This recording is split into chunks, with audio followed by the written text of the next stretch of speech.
नर्मदे हर. आत्ता सकाळचे 7:15 वाजत आहेत. आज शुक्रवार दिनांक 10 ऑक्टोबर या जोग महाराज या संस्थेतून आता आम्ही पुढे प्रस्थान करत आहोत. माझ्यासोबत कुणाल महाराज पाटील हे जोग महाराज संस्थेचे व्यवस्थापक आहेत. त्यांच्याशी आपण बोलू शकता. महाराज बोला जरा 2 शब्द. काय सांगू आता न पुरी ही वाणी मस्तक चरणी ठेवीत असे पवित्र महात्मे. काही या 2 गोष्टी ऐकत असतील त्यांना या मैया तटावरून महाराष्ट्राच्या या संतांच्या भूमींना इथून साष्टांग दंडवत प्रणाम. जीवनामध्ये प्रत्येक जीव या मृत्यूलोकामध्ये आलेला आहे.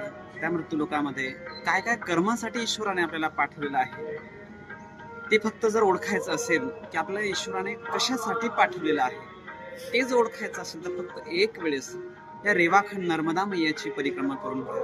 कारण की या नर्मदा मैयाच्या परिक्रमा करत असताना अनेक असे साधू संत ज्या सृष्टीवर जे दिसत आहेत ते दिसत नाही आता, कारण की ते या समाजासमोर येत नाही आणि ते अदृश्य स्वरूपाने या रेवाखंड मध्ये आहेत आणि त्यांचं आपल्या साधनेने तपस्येने त्यांचं दर्शन होतात आणि ते दर्शन देऊन काय करतात, आपल्या जीवनाचं सार्थक आणि आपल्या जीवनाचा उद्धार करतात.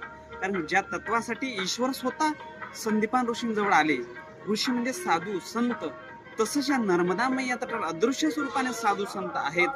त्यांचे दर्शन आता दुर्लभ आहेत आणि जर त्यांचे दर्शन करायचं असेल तर एक वेळेस नर्मदा मैयाची परिक्रमा करून घ्या. तुमचं जीवन, तुमचं आयुष्य ओंकारेश्वर पर्यंत चेंजिंग होऊन जातं. कारण की साधू आपलं जीवन त्या हितासाठीच करत असतात आणि त्यांच्या दर्शन झाल्यानंतर तुम्हाला जेव्हा त्यांचे दर्शन होतील, कारण आता व्हिडिओद्वारे एक सामान्य पुरुष आहे पण त्यांच्या दर्शनासाठी परिक्रमा करावी लागेल आणि परिक्रमा करत असताना त्यांची कुट्यामध्ये जेव्हा आपण जातो आणि त्यांचं चैतन्य रूप स्वरूप आपण जेव्हा पाहतो मग पाहायचं. नुसतं पाहिल्या ते आपल्या जीवनाचा उद्धार करतात. बाकीच्या गोष्टी तर पुढच्या आहेत. परत सर्वांना माझी विनंती, जे माझे व्हिडिओ ऐकत असतील, रेवाखंड मध्ये जेव्हा इकडे आला तर हा इंदोर बॉम्बे हायवे आहे. हा नाशिक मालेगाव धुळे इथून सगळा इंदोर जातो आणि त्यालाच लागून आमचं शरीर तसं महाराष्ट्राचं, जन्मभूमी आमची महाराष्ट्राची, पण मैया तटावर आम्ही तर सेवेसाठी थांबलेले आहोत. मी कोणी मंडलेश्वर किंवा महात्मा नाही, एक सेवक म्हणून तर सेवा करत आहे.